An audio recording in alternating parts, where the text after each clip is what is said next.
Hey, everybody. Welcome to the Scott Mann Podcast.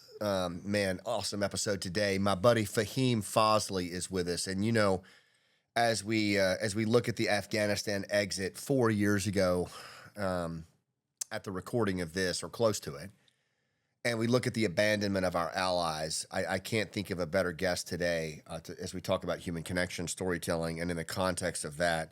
Fahim, and here's why, because he's widely considered the most successful Afghan-born American actor in Hollywood with a film list that spans over 25 years. It includes Three Kings, Iron Man, G.I. Joe, Argo, American Sniper, 12 Strong, Thunderbolts, and most recently Superman, which is just crushing it at the box office. He's also appeared in a number of TV hit series that include NCIS, Homeland, and even Jimmy Kimmel Live. In the midst of his acting career, Fahim put it all aside, went over to Afghanistan and served as a cultural advisor and interpreter in 2009 and 2010. Saw a lot of stuff, and then came back and resumed his acting career. He also authored a memoir, Fahim Speaks, which is just a phenomenal book. And we'll put that down in our show notes. A lot of people don't know this, but Fahim was also involved in our play, Last Out Elegy of the Green Beret. When the Afghanistan withdrawal happened, I kept asking myself, what would happen if Danny Patton, my character's, the Green Beret character that I play, what if happened if his son Caden joined the Army and had to go respond to a terror attack because of what happened in Afghanistan? What would that look like if Danny's son had to face the commandos that we worked so closely with who had now been abandoned?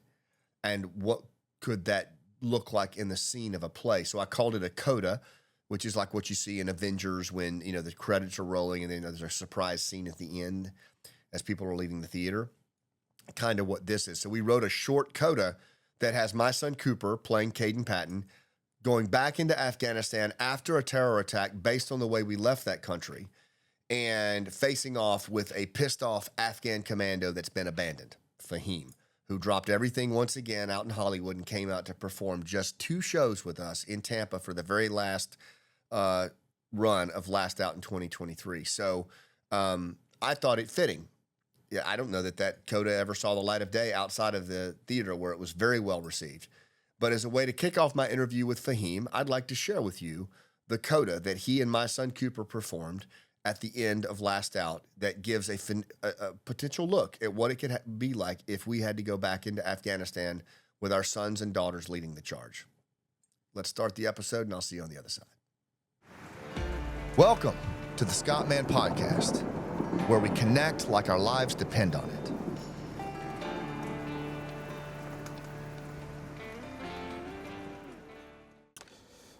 My name is Fahim Fazli. I'm playing Fahim, the grandson of Malik Gunn.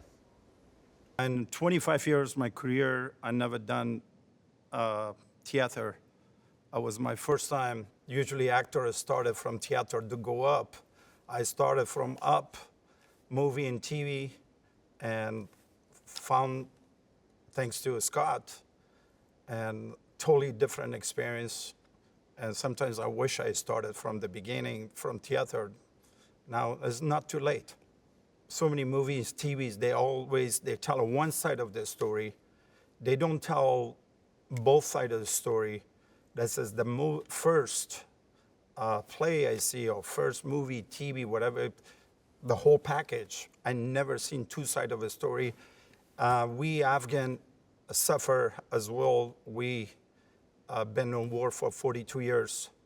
And I want to thank to Scott to bring the story, the pain from other side of the world too. And we have a pain here, our soldiers coming back and their family not only affect the wife and husband, that will affect the whole family. And it's very touchy scene that showed the 2 brothers. They used to be Malik Jan and Danny help each other to fight against the Taliban. And they both passed away, got killed by Said Walid. And I'm the grandson follow his footstep. And later on, I see Danny, 10 years pass by, see Danny's son in Afghanistan. He came from the parachutes, and I catch him, and I want to kill him. And because they neglect us, they left Bagram Air Base with no warning. And it was very sad for Afghan, as an ANA, Afghan soldier, we count on them. They walk away, and our American politicians and generals tell them to fight. Both sides, they lost families, brothers, sisters, and Afghan villagers, Afghan elders, Americans, we lost because of the wrong decision of the politician. The way that we left Afghanistan, the way that our allies were left in the dust there, what was the point in all of that? What was the point in that 20-year war? What did it all mean? Did it matter? That's what I heard over and over again as we traveled the country. Did it matter? You know, did it matter that I lost my friend, that I lost my youth, that I lost my limb? And at the Hero's Journey, we're storytellers, so we've been really putting our heads together on that. And as we close out this year, this is our answer to that question.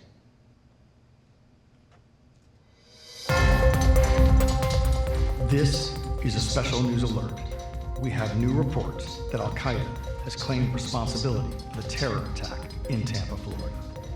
You'll remember that Al-Qaeda has been reorganizing in Afghanistan since U.S. forces left the country August 30, 2021. We also have word through our sources that Special Operations Forces are preparing for deployment to Afghanistan for the first time since they left thousands of Afghan allies behind during the Taliban takeover.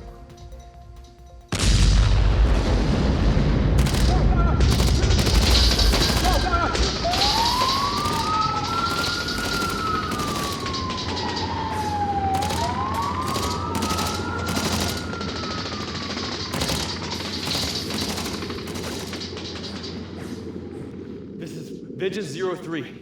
Info complete. We'll report in after link up. Do not fucking move, Americans!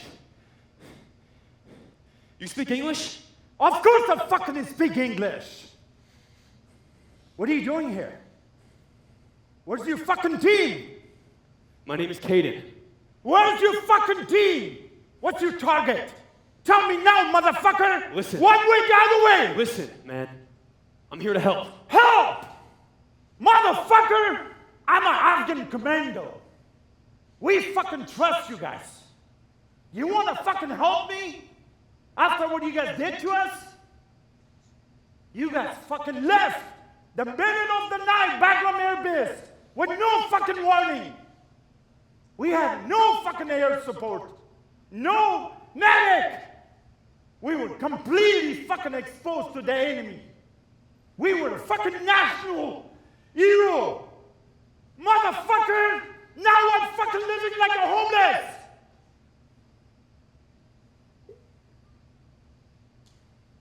Fuck you and fuck you all. Give me your fucking phone then, motherfucker, before you fucking blow you up. Pat. Sergeant First Class Caden Patton.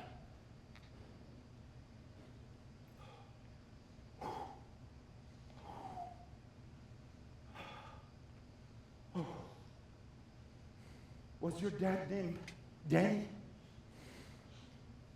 Yeah? Oh, How the hell do you know that?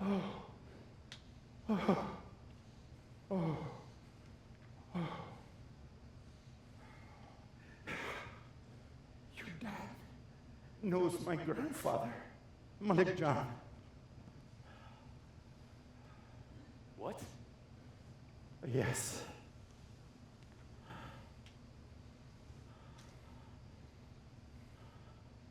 One Said Wali kidnapped me when I was a little boy. Danny Patton, free me.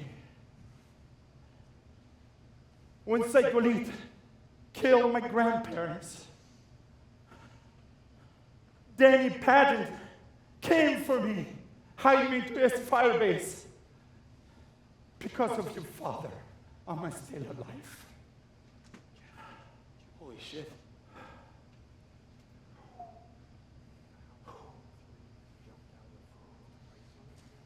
Your father's like a family to me. He did a lot. He did a lot for me. Go, Keaton. For the honor of Danny Patton. Go, Keaton. For the honor of your dad. Go, Keaton. For the honor of my grandfather, Malik John. But I want to tell you something. I pray we will never meet again. For sure, one of us will get killed. Wait. What's your name? My name is. They call me fucking Fahim. That means quick of understanding, right?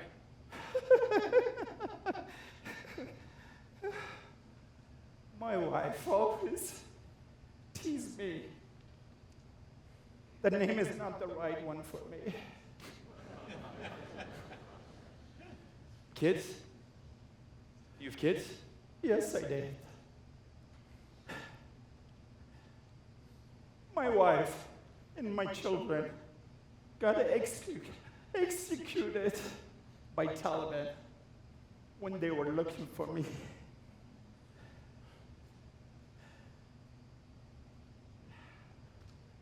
I'm sorry. Sorry for what? We fought that fucking war. Our politicians, our generals tell us to do. Did we not do it? I'd like to talk to you again, Fahim. We'll see. We'll see, kid, and go. I have a lot of respect for your dad. But the next Afghan you're going to meet is not going to be nice like me.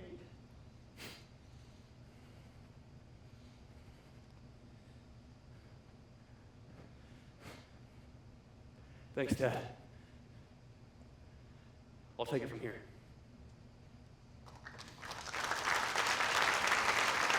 Personal again. I was crying on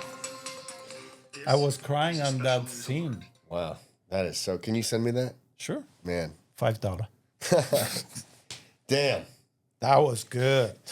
Well, we've clearly started the podcast, and I think that's excellent. Man, I haven't seen that, Fahim. I haven't seen that in a long time, and I forgot how powerful. Yeah, put that where we can see it. I haven't seen that, and I forgot how powerful it really was, man. Because you brought a level of authenticity to that. That scene, you know how like, and I know you understand this, but when you're when you're creating something, you know, like you can get a vision for something, and it's like you can't get it out of your head. Yes. You know, and I've been through. And for me, all I could picture was we've done this play over and over again about Danny Patton and his wife and his kid, and he's so worried about his kid joining the war. And then as we were performing the play, literally Afghanistan collapsed and we abandoned all of our allies. They give us an empty promise. Yeah.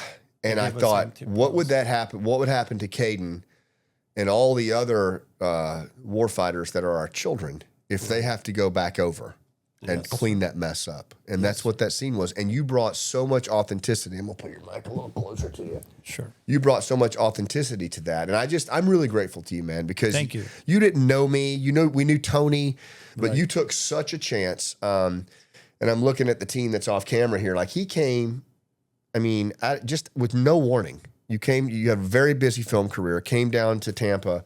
That was your first theater experience too, wasn't it? I never done play in my life. I've been 100 movies, TVs, and it was a big challenge for me because a live audience, almost 1,000 people. It was and huge. I was huge, and I'm extremely honored to Standing be part ovation both times for you. Yeah. Yes, sir. And I was nervous, be honest with you.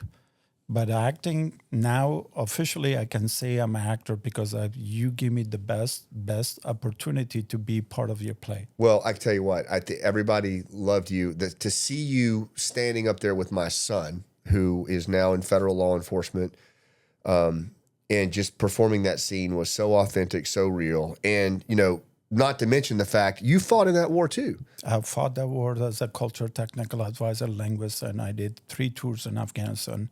And I'm extremely honored to pay my dues for this beautiful country. Yeah. This country done so much for me. And a lot of immigrants or a lot of Americans, they take it for granted, this country. But when I first come to America, thanks to Ronald Reagan to accept me as a refugee, and we fought the Russian in 1979. Thanks to Ronald Reagan, thanks to American, thanks to the church in Charlottesville, Virginia, to accept us as a refugee. And I'm extremely honored. That's why I want to pack it up and I want to go join the DoD, Department of Defense, and branch me with the Army first, Fort Benning, Georgia. Yeah. And they've branched me with later on with the Marines of 29 Palm. To me, Army, Marines, and Navy SEALs, they're all my brothers. All I want to do, pay my dues, to bring, doing the right translation, to bring peace between the Afghan and our military. And as you know, sir, so many people got killed in Vietnam and North Korea because of lack of translation, lack of communication. Yeah. And I'm extremely honored to be a save lives, both sides, not only American and Afghan as well. And I'm very happy what I did for this country. Well, and I'm happy to be part of your show to explain to other to people how we feel and send a message. We did a lot, and unfortunately, the previous government in this country, they gave us an empty promise and they walk away from us. Yeah, and you in your book, Fahim Speaks, which I've read, and I found it to be, a breathtaking book. I mean, honestly, and what you've, for example, you didn't just go and become a cultural advisor and a linguist. You did it when you already had a film career. Like there was already success in your life. You stopped what you were doing and you went to pay your dues, which I just thought, to me, speaks volumes about you and how you love this country. You know, when I became a citizen, I raised my hand in front of the judge. The judge asked me one question: would you protect this country? I say, yes, sir. Would you defend this country? I say, yes, sir. 30 years later, 9/11 happened. I did deliver my promise to that judge. And you got, what a lot of people don't know, and then we're going to get into your story coming over here, but, I come home from war, and I didn't see anywhere near the combat that some of my brothers did. I saw enough, but I have the Veterans Administration. I have different institutions that helped me come home. You didn't have any of that. When you came back, our interpreters, the folks that fought alongside us that did make it back here, they had no mechanisms to assimilate back into society, to deal with the post-traumatic stress, to deal with the trauma and all the things that come with war that do not discriminate between Afghans and Americans. You had to carry that by yourself. And I've seen it. Yes. I've seen what you've had to carry, and yes, it's a lot. Yes, sir. First of all, I want to thank you for your service, for what you did for my birth country and my adopted country. And I mean it from the bottom of my heart, what you did for Afghanistan. And yes, we've been go through a lot of PTSD, and we come back, and I have to be strong enough to admit it. I did help this country, and I helped my birth country, and I'm not regretting about it. Yeah. And I see a little damage here and there, and I'm getting more emotional. And sometimes at home I have issues. Yeah. And sometimes with my partner at home I have issues, and sometimes I see insecurity in my character. Even been 100 movies, TVs. When I go audition, I get nervous. I have a flashback what I've done in Afghanistan when I was there. And imagine all this, our veterans go through a lot, and their wife, their kids here, and they were gone for 8, 9 months, a year, 2 years. I did the same thing, sir. Yeah. I did the same thing. I left mother of my child, and my daughter's 10 years old, Sophia, and I walk away from, I want to pay my dues for this beautiful country, and I would never regret about it, but only one thing is pissed me off, not pissed me off, I'm a little upset. our government should focus on our veterans. When they come back, they should treat them nicer, because these guys fought for our country, for our freedom. I mean, look at us. We have freeways, we have buildings, we have everything. No bomb, no suicide bombers, because of deaths, because of you guys and because of others, to protect this beautiful country. Well, and our allies as well. And we're just super grateful for what you did. And again, I'll never forget the fact that you put everything down and you went and did this and then came home and really didn't have much to come back to in terms of coming home to help you. But you did it anyway, and you've done it very successfully. Tell us a little bit about coming to America. I mean, you came to the United States during the Reagan administration. The Soviets were in the country, and a lot of people don't understand the brutality of that regime and what, very similar to what's happening in Ukraine now, but just a really, really tough, terrible time. What was that like for you, and how did you end up coming to the United States? In 1979, when the Russians invaded Afghanistan, I was 12 years old. My dad was president of National Bank. My mom was a president, a midwife for the president family in Afghanistan. And when the Russians invaded Afghanistan, I was 12 years old. I didn't know about war, communist, socialism, all these things. I learned from my dad what my dad taught us. And my mom came back from work. She started crying. She says, son, you and your brother stay with your dad, and me, my mom and two sisters, younger sister, older brother, they have to leave overnight. If we leave all together, it's going to be a red flag, which is the neighbor's going to send information we are escaping Afghanistan. And they left. I didn't see my mom and two sisters and brother for 6 years. That must have been heartbreaking. Oh, I was miserable, 12 years old, without mom, without.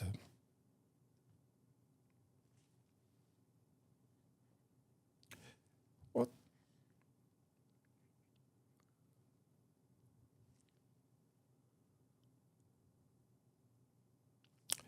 Without. What the Russian did, same thing to Ukrainian. What the Russian did to other countries. They tried to bring communist rules to the country. It's been 500 years old, 500 million years old, whatever. It didn't work. It didn't work because we Afghan were good fighters, and we believe God. Yeah. And we believe to fight for our freedom. But the damage I've been through still bother me. Without mom for age of 12. Yeah. And later on, my dad made a decision. Me and my younger brother, we have to escape to go to Afghanistan, go to Pakistan. We left early in the morning. And we got in the Jingo trucks to drive all the way down to Pakistan. We got pulled over by Russian and Afghan communists. And believe it or not, one of the Afghan communists was my first cousin. Wow. And he walked up in the Jingo truck. We were sitting separate part of the bus. And he looked at us. He looked at my dad. He looked at my brother. And I want to thank him from the bottom of my heart. He let us go. Wow. Because he could have stopped you. He could have pulled us down and told the Russian, and we get sprayed by bullet and kill us. Yeah. And the bus let it go, and then 2 hours later we got pulled over. We walked from, it's called Surubi, Jalalabad. We walked from there to all the way down to Pakistan, 7 days, 7 nights. Was that down to Torkham Gate? Yeah. Yep. We all walk over there to arrive in Palachinaru area, and then we went to the embassy, American embassy. We know my mom was in America. Then we, thanks to our military, Marine, Army, whoever was working in the embassy, we told them, we filled up application. Of course, there was a translator was there. Yeah. And that time I want to become a translator. Really? I swear to God. At 12 years old, you actually, No, that time I was 16 when we arrived. Okay, because it would have been, that's right, the number of years that passed. 16. And I would say, I want to be like this guy. I want to be a translator for the Marines. Then, and you were, and you ended up doing it. And I ended up doing 35 years later. Wow. And thanks God, they found my mom and dad, and we got 703 area code of Virginia. I never forget that. And we called my mom. What a homecoming that must have been. Oh my God, that was a very sad. My mom was brainwashed by my dad's sister. Jamil, my father, got killed, and Fahim and my brother Aris got killed by Russian. As not such a thing exists, Jamil and Aris, and Jamil got married. My father's sister lied to my mom in Virginia, which is all false information. So she told him all that. All them and all false information. Oh my and gosh. my mom went to depression, go medicine, all this other stuff. And of course, my voice changed from 12 to 17, 16. I became a man. You say, who's this man? I'm saying, Mom, I'm Fahim. Of course, my voice is deep, and I'm not a little boy. Then I describe our kitchen, our restroom, our neighbor who was, and then she calmed down, and she was very happy. And there's one church, and thanks to Ronald Reagan, put the paperwork together. Of course, Ronald Reagan immigration, and put things together. And 2 years after waiting on a refugee camp in Pakistan, we came to this beautiful country. Thank you, Ronald Reagan. Thank you, God. Thank you, Charlottesville, Virginia, Robert Filney. Love you. Yeah, man. And that started, there's so many of our Afghan brothers and sisters that came during that period of time that ended up going back over to Afghanistan after 9/11 as interpreters. And a lot of them, that's where they came from. That's called loyalty, sir. That's right. A loyalty with this country give it to us as citizenship, a shelter for save us from the communists. That's why I made a decision. I said, this country give me a lot. Yeah. I want to pay back. Yeah. And I'm extremely honored to pay back for after 9/11. I want to make sure it goes, do the right translation. Our Army, our Marine, Special Force, nobody get killed. Yeah. And thanks God to my watch and my translation, nobody got killed. Yeah, man. What was it like coming to this country? You've left your home behind. I mean, you're reunited with your family, but at the same time, you're in a completely foreign place. I'm sure it was great to be away from that, but was it difficult to come here and transition, or was it As easy? a paperwork, no, because like I said, Ronald Reagan team did a good job and checked our background, and we came in legal, not illegally. We wait online, check our background. And we came here, my sister, my brother, older brother, and they all speak English. We didn't speak English. Me and my younger brother, and the two different cultures. There's other PTSD between our family. I mean, I don't understand what my sisters say. Hi, how are you? This. I don't understand what hi, how are you means. And it took me, I was so pissed off, age of 18, I arrived here. And I would say, what language? Why were my sisters not speaking Dari and Pashto? And I was very hurt, but deep inside, I mean, we grew up in two different cultures. Yeah. American culture, Afghan culture, and slowly it took me a couple of years to learn English, working, go to adult school and get at classes. And thanks God, our government helped us up to put us in the school stuff, and it was tough. And we never seen girls with the arm, with no, with the skirt or something. Right. And we were kind of surprised. We'd never seen girls kissing, guys and girls kissing each other in front of the public. And I said, whoa, that's a shock. Freeway was a big deal for me. Jaywalk, we didn't know about this thing. These little things like a drive-through foods But kind they of were type big of thing. things. I'm saying, what's going on here? ATM, we didn't know about all these things. Wow. TV, you guys have a 15, 16 channels, all these things. I'm saying, we have a one channel, we hit it with a slap to make sure it's working black and white. This fridge was a big, electricity was a big deal. Yeah. I mean, the Russian bombed the whole thing. We didn't have electricity. Almost no infrastructure. No, Like nothing. 7% of the country had They destroyed electricity. the whole Afghanistan. They want to destroy the whole family. And thanks God, we defeat them and we kick them behind. You did. A lot of people don't understand what level of destruction the Soviet occupation did to the way of life in rural Afghanistan. You know, everything, the elder system, And I know because we worked a lot in the villages, and I spent a lot of time talking to elders and just learning how grazing practices, forestry management, dispute resolution, completely upended and destroyed by the Russian occupation. Yes. By design, on purpose, because they wanted to undo everything in that local society so that they could replace it with communism. Yep. And it's still being felt today. I mean, all the damage of the last 42 years of damage of war in Afghanistan, the foundation has started from the Russian. Yeah. Afghanistan was more better than before, better than right now. I mean, we had everything. A lot of people don't know that. It was a kingdom. The king was there. Yep. Zahir Shah, the king. Zahir Shah, the king That's was right. there. Everybody was, I mean, we have a suit, we have a jeans, now everything's, I mean, fundamentalists that took over, the communists took over. I mean, you have to understand, sir, Afghanistan been invaded for century. The war started in Afghanistan in 1839 when the British invaded Pakistan. That's right. India, Pakistan, they got defeated 3 times. In 1979, that was the last soldier got left Afghanistan from the British. The war started between East and West in Afghanistan in the 18th century. Yeah, the Silk Road. Yeah, and all of the that, Silk right? Road. And that's why everybody wants to invade Afghanistan, but nobody can win. You know what breaks my heart is that I feel like we left Afghanistan in worse condition than the Russians did. Yeah. And that breaks my heart. With respect, I love you guys. I care about you guys. But you have to understand that's not our military's fault, sweetie. Sir, did I call you sweetie? It's okay. You can call me sweetie. It's fine. Okay. All right. That's our military did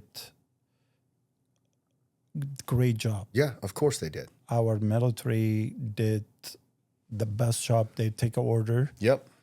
And our bosses, they did a wrong decision. Yep, they sure did. And it's, in my knowledge, they should not leave Afghanistan. No. Especially Not like that. Not like Not that. like that. Especially left all those Afghan behind. Yeah. Those Afghan did a lot. They did. And They now did. you see terrorism growing again Yep. like it did pre 9/11. I mean, right now the foundation of terrorists, where that come from? Wahhabis, Pakistan. Yeah. And we left a gold mine. Yeah. Afghanistan was the richest country and the best location in Central Asia. We can have a base in Bagram Air Base. We can be close to China. We'd be close to Iran. We're close to be in North Korea. But our leaders did a lot of mistakes. Yeah, they sure did. And just a complete betrayal, I think, in the way that went down. And I don't think the scene that you and Cooper did that we just saw. Yeah, I got emotional. I think it's pretty accurate. I think there's a very good chance we could see exactly. that again. Is that, our children who will have to respond to a terror attack here are gonna be facing not necessarily welcoming arms from elders like we saw post 9/11, but rather a pissed off commando in tattered rags who's lost his family and has been tortured by the Taliban for a decade and is wanting some payback. I just heard the news today. All those Afghan been helping Afghans, American, they got banned. They're not allowed to come here. How disappointed they.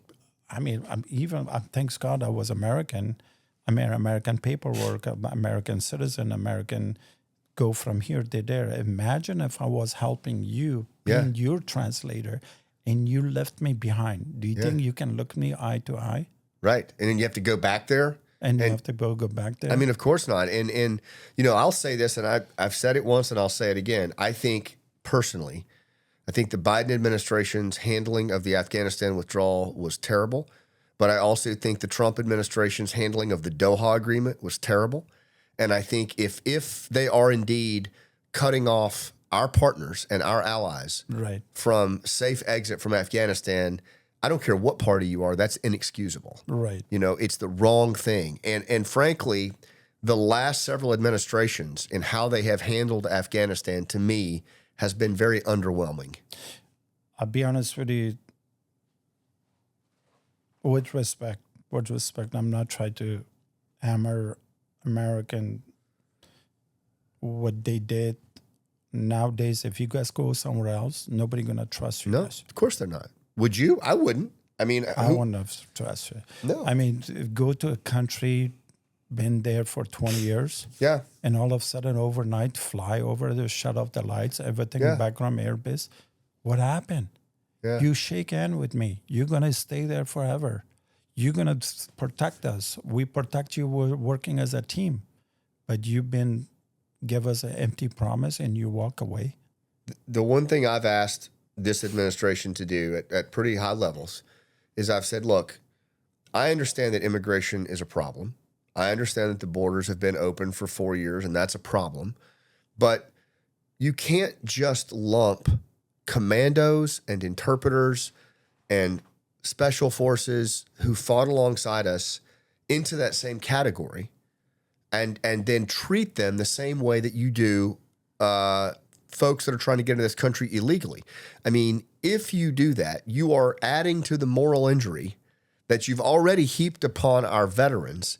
Yeah. And my ask was simply this: just talk to our veterans, talk to the 800,000 or so Afghanistan war veterans, and just get their counsel, get their opinion.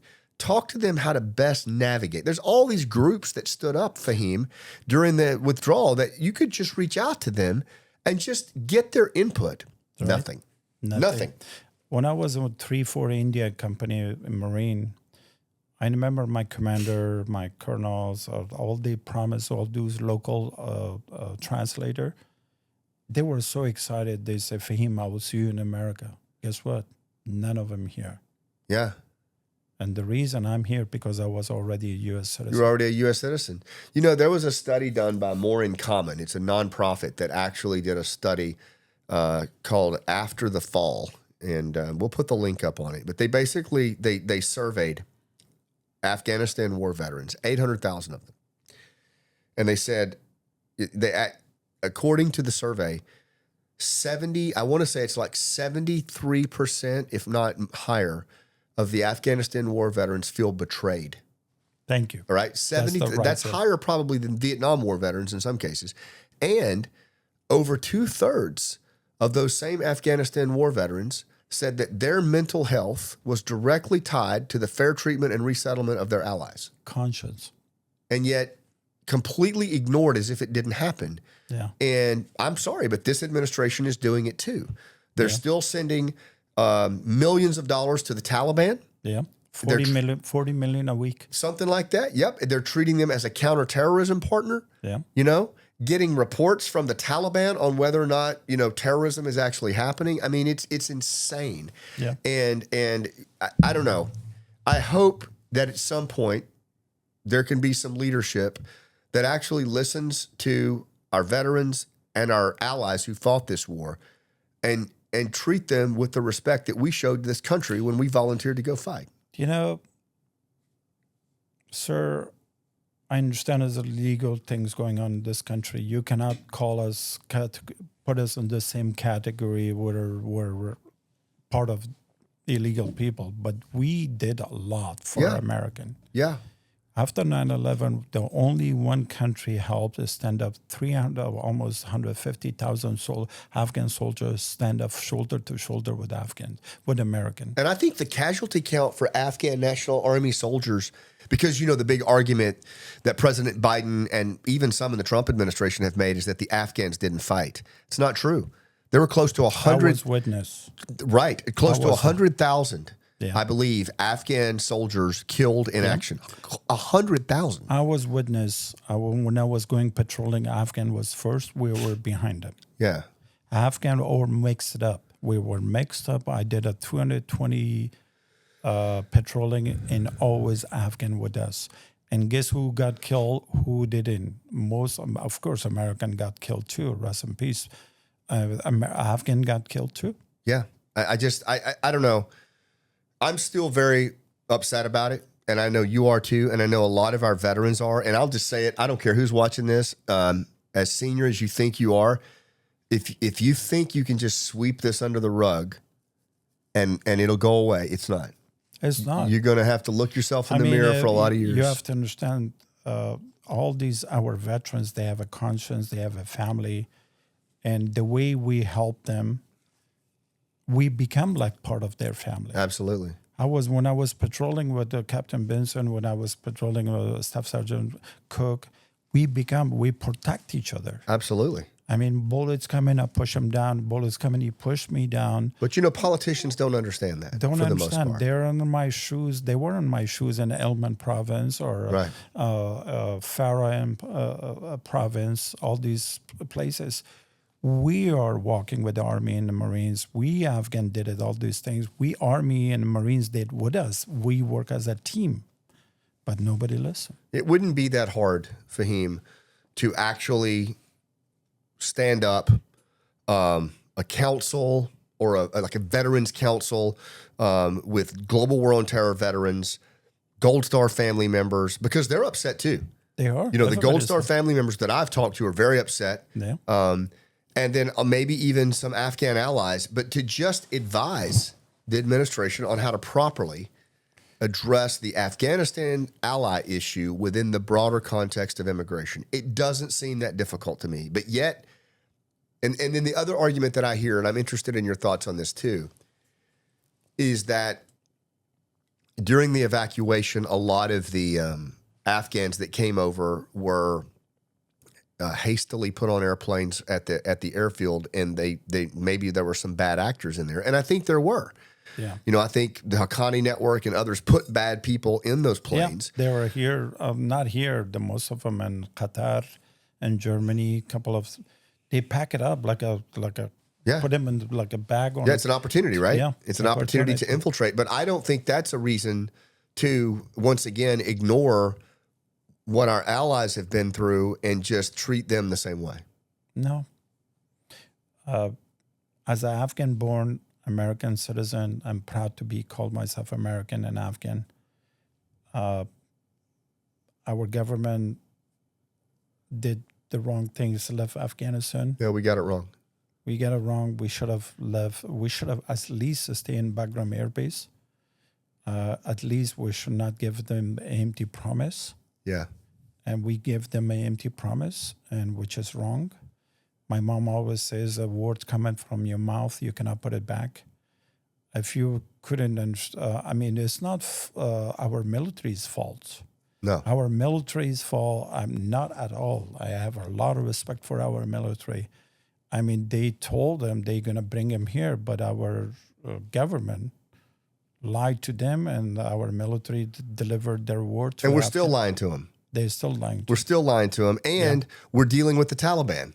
Yeah. And the Haqqani Network. And to me, that's just as bad. It's bad. That's just as bad as breaking our word with our allies. When you are dealing with, Siraj Haqqani, the father of suicide bombing, as if he's some kind of polished minister of interior. They're still in Khost province, and they're still in Kabul province, and 100%. They have a connection with all the Pakistani. Of course they do. ISI. Yes, there's probably 1,000 dead Americans because of Siraj Haqqani directly. Direct. And yet we're treating him like... And who's behind him? The ISI and the Saudis behind him. Yep.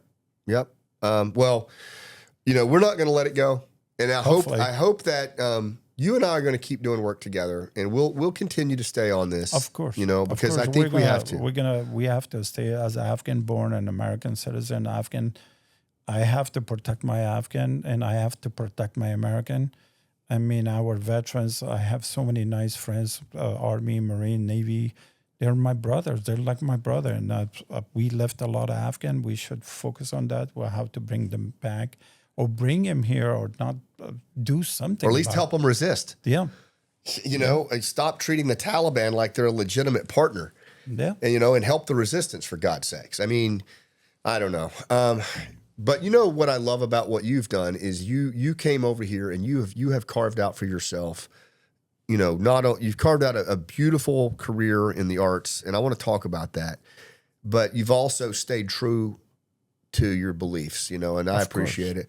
What led you into film and television? So you're over here, you came over here, you immigrated over here. What did you always know that you wanted to be an actor, or how did that happen? When I was 12 or 13 years old, I was asking myself how I want, what's my dream, what's my passion, what's my hobby, and I asked myself 6 questions: Who am I? Who I want to be? Where I want to be? What's my dream? What's my passion? In our culture, Central Asia, being an actor single was kind of low life things to do. Or India, Pakistan, Afghanistan, China, Tajikistan, Uzbekistan, they all want their kids to become a doctor, lawyers, engineers, stuff like that. Yeah, the arts wasn't really. That wasn't. And Indian movies was an influence in Afghanistan, and American movies was an influence in Afghanistan. Charles Bronson would dab with the subtitles with the movie. What about Rambo when he went into Afghanistan? Was that? Do you remember that one? Later on. Okay. Later on. And I came to America with a dream, with a passion, and I saw this country is the land of opportunity. And I followed my dream. I told my dad I want to become an actor. He didn't like it. And I told him, if you can kill me, but you cannot kill my dream. And I started as an extra from ground zero. And now, thanks God, I'm in 100 movies, TVs. And my latest movie is Superman with James Gunn. And I'm very happy to become part of the Superman and Iron Man. And I accomplish and I establish and I never give up. America is the land of opportunity. Well, look, I have to tell you, as a guy who has directed you in a play, and as the writer of it, I am just, you're a great actor. You're a great actor, and you've built it from the ground up. Without the script, when you give it to me, and I was say, "This is me. I want to deliver it with my passion, and the way you wrote it, the way you direct me, the way you tell me what to do." And I was listening to you, and I never done play before in my life. I'm always playing in front of the camera. Yeah. I mean, cut, action, we can fix things. But there was a live, almost 1,500 people was there. To be honest with you, I was nervous. The way I'll make sure I'm not messing up anything. But thanks to you, you direct me the best. You are the best director and the best writer as well. Far from that, but it was honestly cool to see you work. And you bring such a work ethic to the arts. What was your, before Superman, what's one of the, because you've been in so many cool movies, what's one of the ones that stands out to you that you really just loved, not just being part of, but when you watch it now that it really stands out to you? 12 is Strong, which is based on true story, which is... Special Forces guys, right? Yeah, Special Forces, which thanks to you guys, went to Afghanistan after 9/11. And 12 of you guys went to the northern Mazar-e-Sharif. You started from Kyrgyzstan and came to Mazar-e-Sharif, and you guys took Afghanistan with 12 soldiers with helping with Dostum. Dostum was the General Dostum to help you guys. And I was one of the commander of Northern Alliance, and that was Chris Hemsworth and the main character, Michael Pino. And that stayed in my head because I remember when you guys invade Afghanistan with the 12 horses, and you guys kicked the Taliban out with 12 horses. Well, I think what most and of the teams proud of you guys. Well, thank you. Most of the teams, there weren't very many SF guys that went in early. But what they all talk about is how they worked closely with their allies. They worked closely with the Northern Alliance. You guys worked as a team with General Dostum. Yeah, the Pashtun tribes, General Atta. General Atta. And Masood. Yeah, Masood. I met Masood's son. Yeah, I saw because Masood was killed before. So Masood was killed before 9/11. He was killed on, was it 9/8? Right. And then the Northern Alliance, the remnants of the Northern Alliance fought alongside SF guys. But I met Masood's son. Yeah. When Sean Ryan and I went to Vienna, and he's leading the National Resistance Front, and there is still a very strong resistance in Afghanistan. It is because this group right now in Afghanistan has been cutting off our women's education. Yeah, and of course they say it's a safe country, everything's safe, no crime, no bombing, no thing. But who was doing this before? They were the one who were doing this. All I'm asking the new government in Afghanistan to allow women go to school, have a women's right. I mean, that's all I ask for them. I mean, women's the future. I mean, without women, we're nobody. Yeah. I mean, how their wife and their sister deliver baby, the woman should do that for them. Yeah. As a nurse, as a midwife, or stuff like that. And they doing I think they're going the wrong direction if they don't know what they're doing. Something's going to have to change. It can't continue. Yeah. You saw a lot of violence in your early years, and then you went back to Afghanistan for several years. You saw violence there, and then you came home. And the one thing that you did have available to you was art, was film and television. How did that? Because we're trying to talk a lot about veterans getting into the arts. We're seeing more and more of that. Right. Theater, fine arts, music. Right. And I think there's really something to that. Right. Can you talk a little bit about how the arts helped you move through trauma and the things that you dealt with in your life? As I'm not trying to label you. You have a PTSD, or I have a PTSD. We all been through. You've been through. I've been through. PTS is more. I've been through a lot, and when I get in front of the camera, I can express my feeling. I can take all the pain I have. The dialogue when I'm reading, the dialogue you give it to me for your play. I was going so deep inside to express myself, to take all the anger I have inside of me. Send a message to the public, send a message to audience, and being part of artist is a great things for you. You take all the pain out for you, all the pressure you have in your brain, the past. You can deliver it in front of the camera, and you release yourself. Yeah. I think this is the best medicine for you. I do, man. I love that. I love the way that you put that. And I've seen it time and time again, whether it's music, whether it's painting, writing, it's just, even I think in some ways I had Stephen Pressfield on this morning, and we were talking about even starting a business in its own way is art. It's creating something. Do something about it, like a comedian. Yeah. You have to express yourself. Most of comedians, they have a lot of pain inside of them. Why they want to become a comedian? They want to express themselves. They want to take up a lot of pains they have. They want to make people, they want to send a message to others to make people laugh, smile. And I have a couple of friends here, so they're comedian. I ask her why you want to become a comedian. As they want to express, they want to make people happy. They want to give people good feeling. And I was very impressed by the way, why they want to become actor, comedian, or artist, or some. There's a lot to do how to express your feeling to others. Do you feel that in our society today that there is a lack of that? In other words, it seems like, and not just veterans, not just first responders, but just people in general struggle to express themselves or to connect emotionally or connect at all with other humans. It almost seems like we're robots. We program, our brains programmed by TV, our brain programmed by who we hang out with. Always remember, sir, when you hang out with somebody, when you watch a TV, when you listen to music, what we have in common with him, with her, with his. We are becoming like a robot. We have to find ourselves.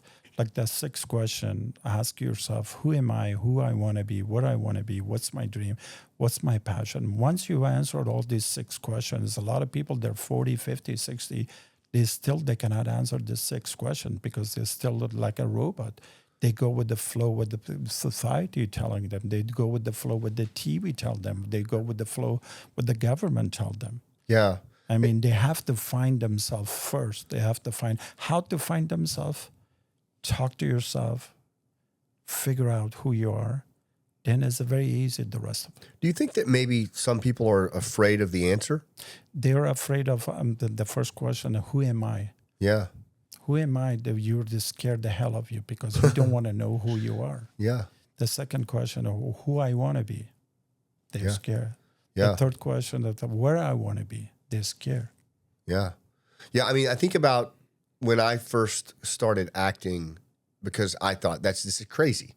I'm 50 years old. I'm twice the age of the people in this class.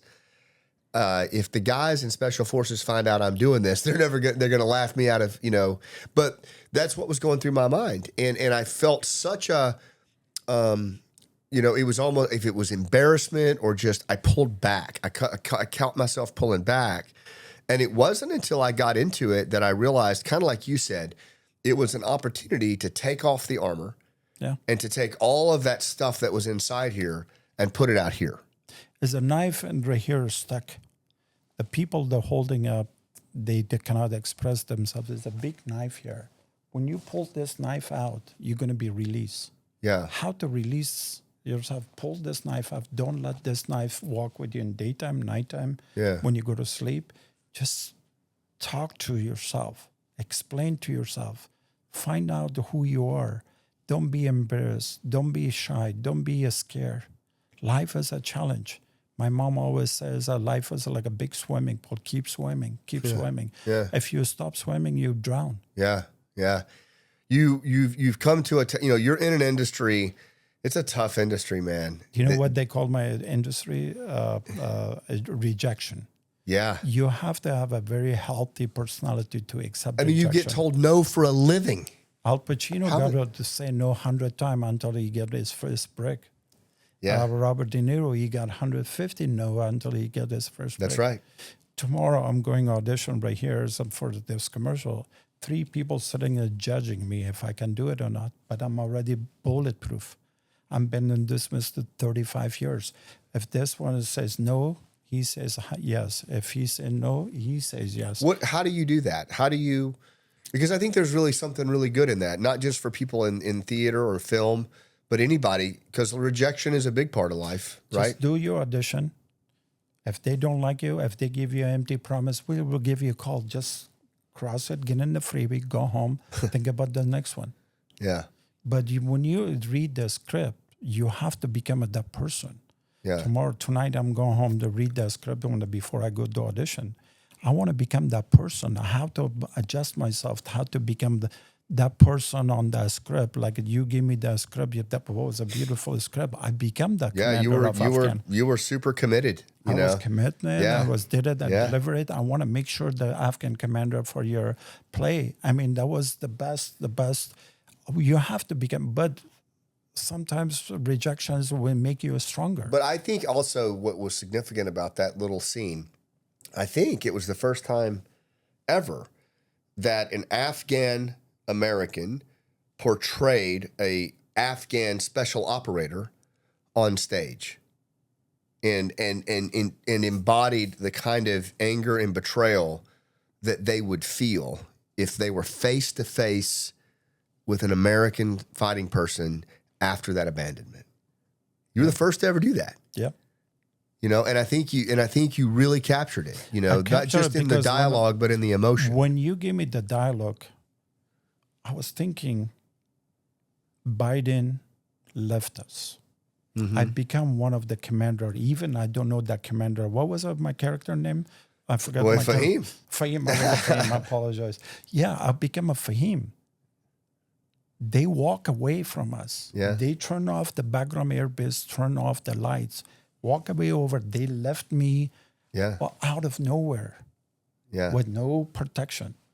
Yeah. And only the relationship that Caden's dad had with your grandfather is what saved his life. Yeah. And I think, honestly, there's truth in that. That's about the only thing we have left are the relationships that our veterans have with our Afghan allies, and that's why they won't let it go. That's why they can't turn the page on it. I'm crossing my finger. Yeah. Hopefully not. Let me ask you this. Superman is kicking ass. Yes. Talk about that experience being in that film and what it was like. First of all, James Gunn is the king of Hollywood, in my eyes. He's the king of director and comic book. Superman was already dead. I thought Superman's not going to come back. DC and Warner Brother and James Gunn, Peter Safran, they team up to bring Superman back to life. Yeah. Because you guys grew up with Superman. Heck yeah. You guys has to be strong, powerful director like yourself. And he did bring Superman back together. In 2 weeks, we made a 410 million. Wow. And he's become the best director. He was so nice to me. He said, Fahim, you're not going to play terrorist. And finally, thanks to him, I'm playing a village leader. And as a good punchline of this movie about my character, and as a great message, hope. Like we have a hope, Afghan coming in this country. All these, this movie has a lot of hope. This movie has a Superman help others, like you guys did in Afghanistan. And I'm very extremely honored to be part of this movie, and I'm happy to be not playing terrorists in this movie, and I'm playing it. Thank you for that. I'm glad you said that, because you have such a range. And I hope people are paying attention to that, because your range is way beyond, the Middle Eastern bad guy. Yes. And so I think that's what I'm happiest about, is that you're in a role that really is, like you said, is that I think that James said, is you're the face of hope. The face of hope. I like it. And I'm very happy the way you direct me, the way you did it, and I delivered my line. And 1,000 people email me, text me on over social media, the face of hope. And then hopefully same thing happened with your operations going on right now about Afghan translator. And I'm here shoulder to shoulder behind you to help you. Make sure this happened with the way that James Gunn did it. Superman. Can you pass a message to James Gunn for me, to Mr. Gunn? I will do that. Can you tell him that Scott Mann was actually the first person to cast you as the face of hope and not him? Yes. You did. Because you really did. I think you did such a great representation of the Afghan special operations community in that scene. What would you say to Afghans who are watching this? Because I think some watch it in Afghanistan, that they're going through it. What would you say to Afghans in Europe and in the United States right now? They look at you. You came here as a refugee. You cut your teeth in this industry from the ground up, and you work your ass off. What would you say to Afghans, your fellow original countrymen who are watching this? Do not lose hope. Do not lose your dream. Always be on top of it. The hope is always come back to you if you have a belief. I think we'll leave it right there. What are you most excited about going forward? Like, what's coming up that you can tell us, or that you're excited about? I'm more excited to have a peace of mind. Hopefully Superman gonna bring me more project. Yeah. And hopefully you and I work together to deliver your dream. Oh, that shit's gonna happen. Yeah, and I'm not gonna let you go. I'm gonna stay shoulder to shoulder next to you. You bet. And I will never let you. I'm not gonna give you an empty promise. And I will be shoulder to shoulder, help you, make sure those people stay behind. You and I are gonna help them. We're gonna stay loud about it, my friend. Babe, do we have his little gift right here? Look at this. Okay, so we have a little something for you. Sure. And I didn't get a chance to give this to you. All right, so first of all, I don't know if you have your green silly band from the play. That's what Danny wears. So, yes. And that's one of the original ones from the first one ever done in 2018. That was our first one that we did. That's beautiful. Thank you. Yeah, for sure. This is a bullet pin, and this was made by a Gold Star dad named Jeff Falkel. He's a friend of mine, and his son was killed in Afghanistan. His name was Chris. He was a Green Beret, and Chris and his dad Jeff, they would make things in their garage out of shell casings, all kinds of things, but they never figured out how to make a pin. And then when Junior was killed in Afghanistan, Jeff went out to the garage in the shop, and he stayed out there until he figured out how to make that pin. And so now he makes those pins. They call them pins with purpose. Pin with purpose. I like that. Thank you. If you ever fly, make sure you put it in your checked bag, not your carry-on. Oh, I'm getting in trouble. I'm already in trouble the way that I look. And then listen, this is the last one. Oh, nice. Isn't that nice? Wow. Yeah. Use that to sign all your contracts. This is beautiful. Thank you. Yeah. Use that when they cast you as the lead. Oh, they will. I know. The last one is, this is something I've been wanting to give you for a long time. We took the script. This is the play that you performed last out. It's gone through a lot of changes. When you performed, it was a 2-act play, and it was the last time that I ever performed the play. I'm not in the play anymore. Right. I'm the producer, but this was when you performed with us. We only did it one time where you came to Tampa and performed the coda. But this is the same cast. There's no more of these scripts left hardly, but it's signed by all the original cast members that you performed with. Thank you. And this is the actual script. So we wanted you to have that. Thank you very much. Thank you, guys. Yeah. Thank you. And it's just our way of saying thank you for everything that you've done for Thank the you. arts, for our veterans, Thank for you the for all country. your signing. Yeah. All right, brother. Thank you. I'm going to leave it there. It's an honor to have you on the. Thank you very much. the And I episode with have my book 12 years anniversary, Amazing. and we added up 50 more pages. And I would like to have you. Thank you, brother. That is so cool. Yeah. I can't wait to jump into it. I'm going to read it again. Thank you. Thank you, Fahim. And thank you to all of you for watching. you. This has been an amazing episode. If this resonated with you, please share it. Give us a review. Subscribe if you haven't done that. And just remember, no matter who's in office, no matter who's at the helm, tens of thousands of our Afghan allies were left behind. They are still fighting for their lives. There are Afghans here in this country right now that were our allies, and they're struggling, still trying to find their way home, trying to find a way to integrate into society. And we can't ever forget that, not to mention the 800,000 veterans and their Gold Star family members and the family members that fought that 20-year war. We can't turn the page on it. No. We can't let it go. So we have to stay connected to it, and we're counting on you to do that. So thanks for what you do, and we'll see you on the rooftop. Thank you.